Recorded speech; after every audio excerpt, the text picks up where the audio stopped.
سارے کاموں میں تاخیر کرو، آرام سے صبر و تحمل سے کرو، لیکن 3 کاموں میں تاخیر مت کرو، ان میں جلد کے لیے شور پر لازم ہے کہ اس کو ملازمت دیں۔ بزرگان دین نے ایک واقعہ ذکر فرمایا ہے کہ ایک شخص تھا، وہ اپنی بیوی کے ساتھ انتہائی نیک سلوک سے پیش سکھاتا تھا قرآن و حدیث کے ذریعے۔ وہ قرآن کی آیتیں پڑھ کے کہتا تھا کہ تمام انبیاء گناہگار تھے، بعد میں اللہ نے ان کو ہدایت دی تو سیدھے راستے پہ آئے، اور قرآن کی آیتیں پیش کرتا تھا۔ ترجمہ پڑھ کے دوڑ لگا دینا یہ گمراہی اور جہالت کی پسند نہیں آ رہی، شکل و صورت کی وجہ سے یا اپنے اس کردار کی وجہ سے کہ اس کا اخلاق ہی برا ہے، پسند نہیں آ رہی، تو رب نے فرمایا اعوذ باللہ من الشیطان الرجیم بسم اللہ الرحمن الرحیم وَلَيْسَتِ التَّوْبَةُ لِلَّذِينَ يَعْمَلُونَ السَّيِّئَاتِ، اور وہ توبہ ان کی نہیں جو گناہوں میں لگے رہتے ہیں۔ پچھلی آیت میں اللہ تبارک و تعالیٰ نے ذکر فرمایا تھا کہ جو لوگ غلطی کی وجہ سے، جہالت کی وجہ سے گناہ کرتے ہیں، برائی کرتے ہیں، پھر اس کے فوراً بعد وہ توبہ کر لیتے ہیں، تو رب نے وعدہ فرمایا کہ اللہ ان کی توبہ قبول فرمائے گا۔ اب آگے ان لوگوں کا ذکر ہو رہا ہے جن سے اللہ نے یہ وعدہ نہیں فرمایا کہ میں ان کی لازمی توبہ قبول کروں گا۔ وہ کون سے لوگ ہیں؟ فرمایا وہ لوگ ہیں جو گناہوں میں لگے رہتے ہیں، حتیٰ اذا حضر احدہم الموت، حتیٰ کہ جب ان میں سے کسی کو موت آ جائے، موت آ جاتی ہے، نزع کا وقت طاری ہو جاتا ہے، قال، اس وقت وہ کہتا ہے انی تبت الآن، بے شک میں نے اب توبہ کی، میں نے اب توبہ کی۔ فرمایا ایسے لوگوں کی توبہ قبول نہیں ہے۔ وللذین یموتون وہم کفار، اور نہ ان کی جو کافر مرے، نہ کافروں کی توبہ قبول ہے، نہ ایسے گناہگاروں کی توبہ قبول ہے جن پہ نزع کا عالم طاری ہو جائے۔ ایسا وقت جب موت کے وقت فرشتے نظر آنے لگتے ہیں، حجابات اللہ تعالیٰ اٹھا دیتا ہے، تو جن چیزوں پہ بندے کو پہلے یقین نہیں تھا اب وہ آنکھوں کے سامنے نظر آنے لگتی ہیں۔ جب ایسی کیفیت پیدا ہو جائے تو اس وقت توبہ قبول نہیں ہوتی، بلکہ توبہ قبول نہ ہونے کا رب کا وعدہ نہیں ہے۔ باقی رب مالک ہے، قبول کرے نہ کرے یہ اس کی مرضی۔ یہاں رب نے صرف اتنا فرمایا ہے کہ پچھلی آیت میں توبہ قبول ہونے کا وعدہ تھا، اس میں وعدہ نہیں ہے، بس یہ بات۔ اور جو کافر مر گئے انہوں نے توبہ کی ہی نہیں، کافر مرے اسی حالت میں، اور نزع کے وقت میں انہوں نے توبہ کی کہ میں نے اسلام قبول کیا، ایمان لائے، اس وقت ان کی توبہ قبول نہیں، ان کا ایمان قبول نہیں ہے۔ اولئک اعتدنا لهم عذابا علیما، ان کے لیے ہم نے دردناک عذاب تیار کر رکھا ہے۔ اللہ مالک ہے جی، کوئی بندہ بالکل موت کے قریب جا کر اس کے حجابات اٹھ جاتے ہیں تو وہ توبہ کرتا ہے کوئی مسلمان، تو اللہ مالک ہے، چاہے قبول کرے چاہے نہ کرے، یہ اس کی مرضی۔ یا ایھا الذین آمنوا لا یحل لکم، توبہ ویسے اتنی دیر کرنی نہیں چاہیے۔ حضرت ابوبکر واسطی رحمۃ اللہ تعالی علیہ نے فرمایا سارے کاموں میں تاخیر کرو، آرام سے صبر و تحمل سے کرو، لیکن 3 کاموں میں تاخیر مت کرو، ان میں جلدی کرو، ان میں جلدی کرو۔ نمبر 1 توبہ میں، نمبر 2 میت کی تدفین میں، نمبر 3 نماز میں۔ فرمایا ان میں دیر مت کرو، انہیں وقت پر ادا کرو، فوراً کرو۔ گناہ ہو گیا تو انتظار مت کرو، اسی وقت توبہ کرو، دیر مت کرو۔ میت کی نماز جنازہ تیار ہے، کفن دفن کرو، جلدی فٹافٹ اس کو دفنانے کی کوشش کرو۔ ان 3 کاموں میں فرمایا جلدی کرو، اس کے علاوہ ہر کام ٹھہر کر توقف کے ساتھ آرام سکون سے کرو، لیکن ان 3 کاموں میں جلدی کرو۔ یا ایھا الذین آمنوا، اے ایمان والو، لا یحل لکم ان ترثوا النساء کرہا، تمہارے لیے حلال نہیں کہ تم عورتوں کے وارث بن جاؤ زبردستی سے۔ یہ عرب میں اسلام سے پہلے رواج یہ تھا، ان کے طور طریقے یہ تھے کہ اگر کوئی شخص مر جاتا، اس کی جو بیوی ہوتی نا، تو اس بیوی کا وارث وہ شخص بن جاتا جو میت کا قریبی رشتہ دار ہوتا، بیٹا ہوتا، بھائی ہوتا، باپ ہوتا، تایا، چچا، جو بھی سب سے زیادہ قریبی رشتہ دار ہوتا، وہ اس عورت کا، اس کی بیوی کا بھی ویسے ہی مالک بن جاتا جیسے مال وراثت کا مالک بن جاتا تھا۔ اور یوں کرتے تھے کہ وہ مرد مر گیا، اس کی بیوی بچی ہے، تو جو مرد کا قریبی عزیز رشتہ دار ہے تو وہ عورت پہ جا کے اپنی چادر ڈال دیتا، یا عورت خیمے میں ہوتی تو اس کے خیمت پہ جا کے اپنا کپڑا ڈال دیتا۔ اس چیز کا اعلان ہوتا کہ اب اس عورت کا وارث اور مالک یہ شخص ہے۔ اس کی اجازت کے بغیر نہ وہ عورت نکاح کر سکتی ہے، نہ وہاں سے وہ نکل سکتی ہے۔ یہ رواج تھا۔ اللہ اکبر۔ اب یا تو وہ خود نکاح کر لیتا تھا یا کسی اور نکاح کر لیتا تھا اور مہر نہیں دیتا تھا کہ میت نے جو مہر ادا کیا تھا بس وہی کافی ہے اور مہر ہی نہیں دینا، یا وہ اگر کسی اور سے نکاح کرتا تو اس سے اس عورت کا مہر وہ لے کر خود رکھ لیتا، عورت کو دیتا نہیں تھا۔ تو یا عورت کو گھر میں بند کر کے رکھتا، نہ اس سے نکاح کرتا، نہ کہیں اور نکاح کرواتا، نہ خود اس کے حقوق ادا کرتا، خرچہ وغیرہ دیتا، تو عورت بیچاری پریشان ہوتی۔ وہ تنگ اس لیے کرتا تھا کہ جو اس کو وراثت وغیرہ میں سے شوہر کی طرف سے مال ملے وہ سارا مجھے دے کے چھوڑ کے یہ چلی جائیں، تو اس طرح کی یہ حرکتیں کرتے تھے۔ استغفر اللہ معاذ اللہ۔ یہ تو اسلام نے آ کے جی عورت کو عزت کا مقام دیا ہے، دنیا والوں کو بتایا کہ دنیا میں عورت کی بھی کوئی عزت ہوتی ہے، یہ اسلام نے آ کے بتایا۔ ماں کی حیثیت سے اس کی عزت رکھی، بیٹی کی حیثیت سے، بیوی کی حیثیت سے، بہن کی حیثیت سے اس کی عزت رکھی۔ سبحان اللہ۔ ایسا ہی واقعہ اسلام میں پیش آیا، کیس بن شماس یا کچھ اور اس طرح کا نام تھا، وہ فوت ہوئے تو ان کی جو بیوی تھی نا، تو ان کے شوہر کا جو بیٹا تھا شاید پہلی بیوی سے تھا، تو وہ ان کا وارث مالک بن گیا۔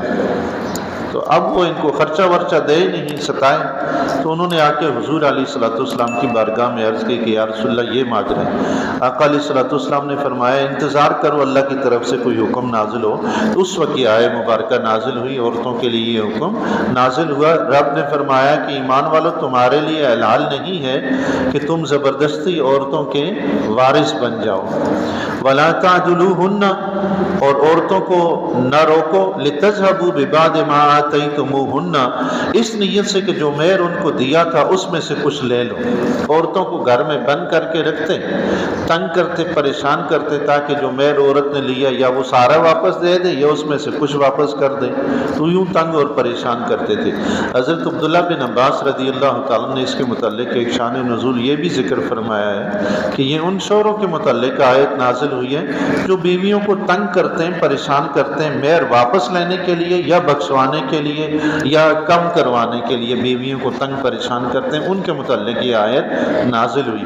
لیکن جو اس وقت زمانہ جاہلیت میں یہ کام ہوتے تھے اور یہی کام آج بھی ہو رہے ہیں، آج بھی مسلمان یہ کرتے ہیں۔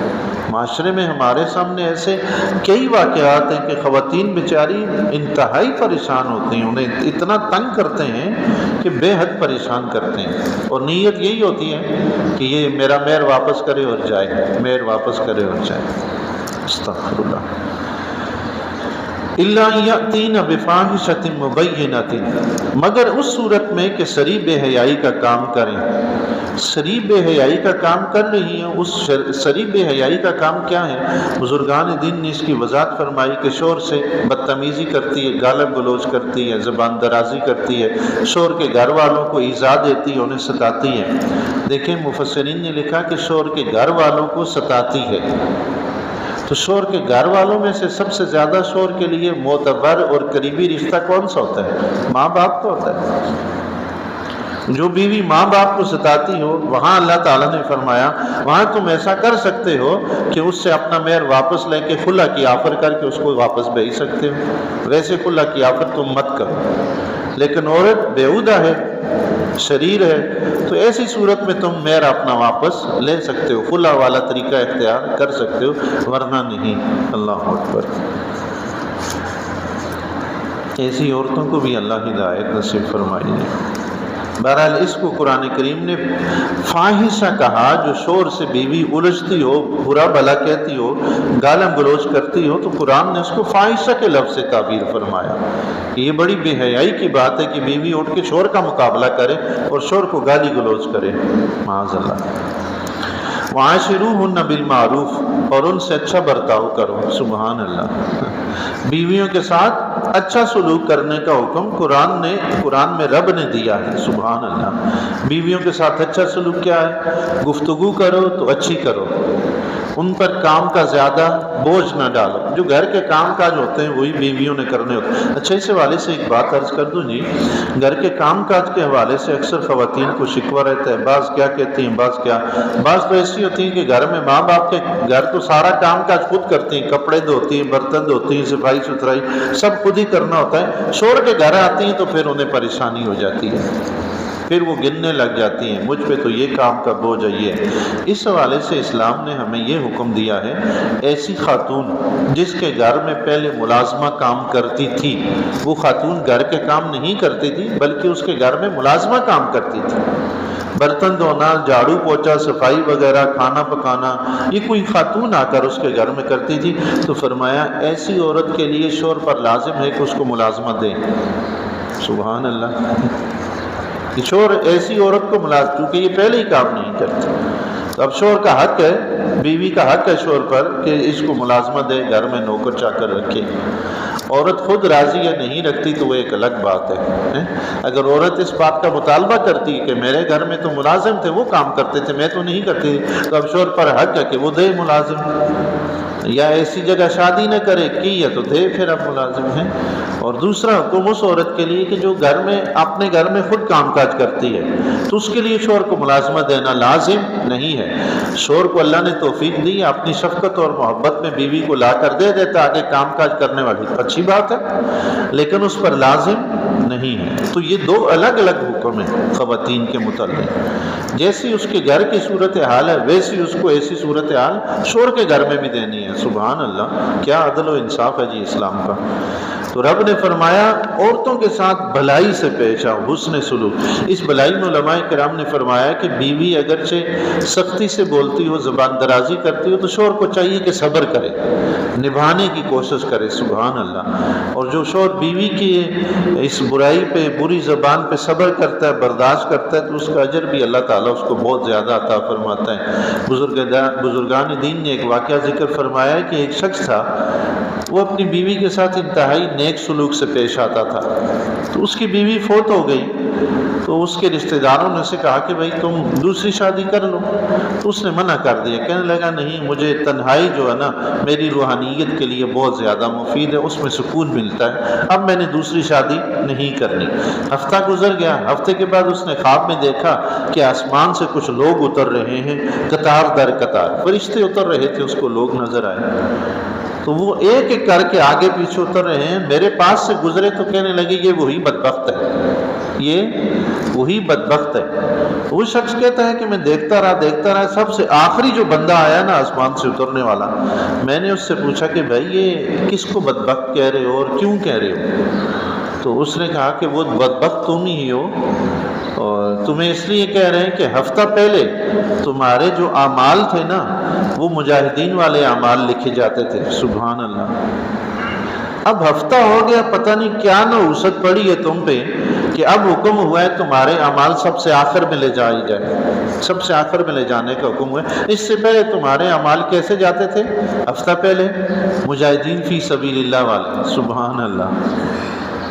وہ شخص اٹھا، صبح سویری اس نے اپنے خاندان کو جمع کیا، کہنے لگا میری شادی کروا دو۔ سبحان اللہ۔ اس کے بعد اس کے نکاح میں دو تین بیویاں اگٹی رہتی تھی ایک ہی نکاح میں۔ سبحان اللہ۔ مطلب یہ کہ اگر بیوی کی ایذا پر بندہ صبر کرے تو اس کو ثواب مجاہدین فی سبیل اللہ والا ملتا ہے۔ سبحان اللہ۔ آقا علیہ الصلوۃ والسلام کا بھی فرمان گرامی ہے کہ مجھے 3 چیزوں کی محبت دی گئی ہے۔ سبحان اللہ۔ ایک تو فرمایا خوشبو عورت، اور دوسری فرمایا خوشبو، تیسری فرمایا نماز میری آنکھوں کی ٹھنڈک ہے۔ سبحان اللہ۔ اللہ۔ ایک شخص تھا، کہیں علامہ اسماعیل حقی رحمۃ اللہ علیہ لکھتے ہیں، کہیں واعظ کوئی واعظ فرما رہا تھا، بیان کر رہا تھا، اس نے کہا کہ جی نفسانی خواہش سے دنیا میں کوئی بھی محفوظ نہیں رہا، حتیٰ کہ اس نے انبیاء علیہ السلام کے بھی نام گنے اور حضور علیہ الصلوۃ والسلام کا بھی نام معاذ اللہ گن دیا کہ نفسانی خواہش میں انبیاء بھی مبتلا ہوئے۔ استغفر اللہ معاذ اللہ۔ دیکھیں نا جی، استاد کے بغیر قرآن پڑھیں یا حدیث پڑھیں، ہمارے بزرگ فرماتے ہیں کہ بندہ گمراہ ہو جاتا ہے۔ یہ دیکھیں نا، ابھی یہ واقعہ میں آپ سے عرض کر رہا ہوں، وہ حدیث پڑھ کے ہی گمراہ ہوا، کیونکہ حدیث کا مطلب جانتا نہیں۔ قرآن و حدیث گمراہ نہیں کرتے۔ قرآن و حدیث پڑھ کر گمراہ ہونے کا مطلب یہ ہے کہ اس کو قرآن و حدیث کا اصل مطلب سمجھ نہیں آیا، اپنی طرف سے اس نے مطلب گھڑ لیا، تو اب وہ گمراہ ہوگا۔ قرآن و حدیث گمراہ کرنے کے لیے تھوڑی آئے، یہ تو ہدایت دینے کے لیے آئے ہیں۔ تو جو لوگ کہتے ہیں قرآن و حدیث پڑھ کر لوگ گمراہ ہوتے ہیں، تو کہنے کا مطلب یہ ہوتا ہے کہ خود سے غلط مفہوم ڈال لیتے ہیں۔ اب یہ واحد صاحب جو ہے بعض بیان کر رہے ہیں، اور معاذ اللہ ایسی گستاخی اور بے ادبی کی بات کہ انبیاء پہ الزام ہے کہ نفسانی خواہش سے وہ بھی محفوظ نہیں رہے۔ استغفر۔ وہیں ایک صاحب بیٹھے ہوئے تھے، انہوں نے اٹھ کے ارشاد فرمایا کہ خدا کے بندے شرم کر، یہ کیسی باتیں کہہ رہے ہیں۔ اس نے حدیث پیش کی حضور علیہ الصلوۃ والسلام کے بارے میں، یہی 3 چیزیں جو اللہ تعالیٰ نے آپ کو، آپ کے دل میں آپ کی محبت ڈالی ان 3 چیزوں کی، اس نے یہی حدیث پر بیان کی کہ دیکھو خود حضور علیہ الصلوۃ والسلام نے فرمایا حبب الیہ، حبب الیہ، کہ مجھے 3 چیزوں کی محبت ہے، خوشبو، عورت اور نماز آنکھوں کی ٹھنڈک۔ فرمایا دیکھو یہ عورت کی محبت ہے حضور کے دل میں، یہ نفسانی خواہش نہیں تو اور کیا ہے؟ معاذ اللہ، استغفر اللہ۔ حدیث پڑھی نا، ہوا گمراہ، چونکہ استاد سے نہیں پڑھی تھی۔ انہوں نے فرمایا اللہ کے بندے حدیث میں غور کر، اللہ کے نبی نے یہ نہیں فرمایا احببت کہ میں پسند کرتا ہوں، فرمایا حبب الیہ، میرے دل میں محبت ڈالی گئی، یعنی اللہ کی طرف سے ڈالی گئی ہے۔ یہ نبی کا خواہش کے محتاج ہے، معاذ اللہ۔ یہ کہہ کے وہ چلے گئے اور فرماتے ہیں کہ مجھے بڑا دکھ ہوا اس کی اس بات سے۔ ایک اور صاحب حضرت مفتی احمد یار خان نعیمی رحمۃ اللہ علیہ کے زمانے میں کوئی پروفیسر تھا، وہ اپنا رسالہ بھی چھاپتا تھا، لوگوں کو دین سکھاتا تھا قرآن و حدیث کے ذریعے۔ وہ قرآن کی آیتیں پڑھ کے کہتا تھا کہ تمام انبیاء گناہگار تھے، بعد میں اللہ نے ان کو ہدایت دی تو سیدھے راستے پہ آئے، اور قرآن کی آیتیں پیش کرتا تھا دلیل پر، معاذ اللہ۔ حضرت آدم علیہ السلام کا واقعہ ذکر کر دیتا، اور حضور علیہ الصلوۃ والسلام کے بارے میں آیت بیان کرتا کہ دیکھو رب نے کہا وَوَجَدَكَ ضَالًا فَهَدَىٰ، آپ کو گمراہ پایا پھر ہدایت دی، معاذ اللہ، استغفر اللہ۔ یہ مطلب ہے جی کہ قرآن و حدیث پڑھ کے لوگ گمراہ ہوتے ہیں، یعنی اس کا مطلب مفہوم سمجھتے نہیں، اپنی طرف سے گھڑ لیتے ہیں، اردو ترجمہ پڑھا اور دوڑ لگا دی، نتیجہ کیا نکلا؟ خود بھی گمراہ ہوئے، اپنے ساتھ دوسروں کو بھی گمراہ کر دیا۔ اب یہ بزرگ فرماتے ہیں کہ مجھے اس کی اس بات سے بڑی کوفت ہوئی، وہ چلے گئے، رات کو خواب میں حضور علیہ الصلوۃ والسلام کی زیارت نصیب ہوئی، عرض کی حضور کی بارگاہ میں، شکوہ کیا تو آقا علیہ الصلوۃ والسلام نے فرمایا فکر نہیں کرو، ہم نے اسے قتل کروا دیا۔ اگلے دن پتہ چلا کہ وہ واعظ کسی علاقے میں گیا، اسے ڈاکوؤں نے قتل کر دیا۔ اللہ اکبر۔ قرآن و حدیث پڑھنے کے لیے جی اس کی فہم و فراست ہونا ضروری ہے۔ ہر بندے کے پاس یہ فہم و فراست نہیں ہے جب تک وہ علم اچھی طرح سے حاصل نہ کر لے، تفسیر نہ پڑھ لے، احادیث کی تشریحات نہ پڑھ لے، محض ترجمہ پڑھ کے دوڑ لگا دینا یہ گمراہی اور جہالت کی طرف لے جاتا ہے۔ اللہ تعالیٰ ہدایت نصیب فرمائے گی۔ تو اللہ تعالیٰ نے فرمایا عورتوں کے ساتھ، بیویوں کے ساتھ حسن سلوک سے، حسن معاشرت سے پیش آؤ، ان کے کھانے پینے کا خیال رکھو، ان کے لباس کا خیال رکھو، ان کی رہائش کا خیال رکھو، گفتگو میں ان سے حسن سلوک سے پیش آؤ، کوشش کرو کہ ان کی طرف سے پہنچنے والی تکلیف پر صبر کرو۔ عورت کی طرف سے جو تکلیف پہنچتی ہے اس پر صبر کرنا مرد پر واجب لازم نہیں ہے، لیکن صبر کر لینا یہ حسن سلوک ہے، سبحان اللہ، اور اس پہ پھر رب اجر بھی تو عطا فرماتا ہے۔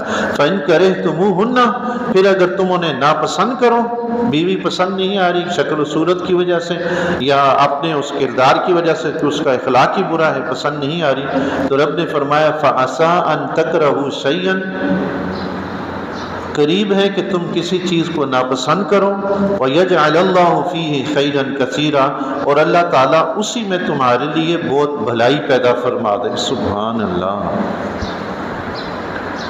رب نے ہمیں توجہ دلائی ہے، عورت تمہیں پسند نہیں آئی تو صرف اپنی اس طبیعت کی پسندیدگی اور ناپسندیدگی کی طرف مت جاؤ، بلکہ ادھر دیکھو کہ یہ تمہارے حق میں، تمہارے نکاح میں، تمہارے گھر میں رب نے بھیجی ہے، تو رب کی طرف توجہ کرو کہ ہو سکتا ہے میرے رب نے دی ہے نا مجھے یہ بیوی، میرے رب نے دی ہے، ہو سکتا ہے میرا رب اس میں کوئی خیر پیدا فرما دے ہیں، سبحان اللہ۔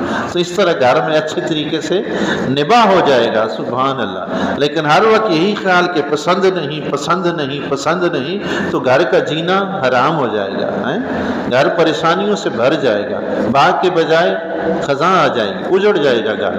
تو بجائے ادھر توجہ رکھنے کی کہ پسند نہیں، ادھر توجہ رکھو کہ دی تو رب نے ہے نا، تو چلیں دیکھتا ہوں، ہو سکتا ہے میرے رب نے میرے لیے کوئی اس میں بھلائی رکھی ہو، سبحان اللہ۔ اور رب نے خود فرمایا کہ قریب ہے کہ اللہ تعالیٰ کو اس سے خیر کثیر ایسی نیک اولاد دے جو نمازی ہو، پرہیزگار ہو، آپ دنیا سے رخصت ہو جائیں تو آپ کا نیکی کا نامہ اعمال کھلا ہے کہ پیچھے نیک بچہ نیکیاں کر رہا ہے، آپ کو ثواب مل رہا ہے، سبحان اللہ۔ رب ہے نا جی خیر کثیر دے دے، آپ کا بچہ اسی عورت سے پیدا ہوا، عالم فاضل رب نے بنا دیا، نیک بنا دیا، اچھے رستے پہ لگا دیا ہے، سبحان اللہ۔ اللہ تعالیٰ سے دعا ہے جی اللہ تبارک و تعالیٰ ہمیں اپنے ہر کام میں اسی بات پر نظر رکھنے کی توفیق عطا فرمائے کہ اس میں بھی اللہ کی طرف سے بہتری ہوگی۔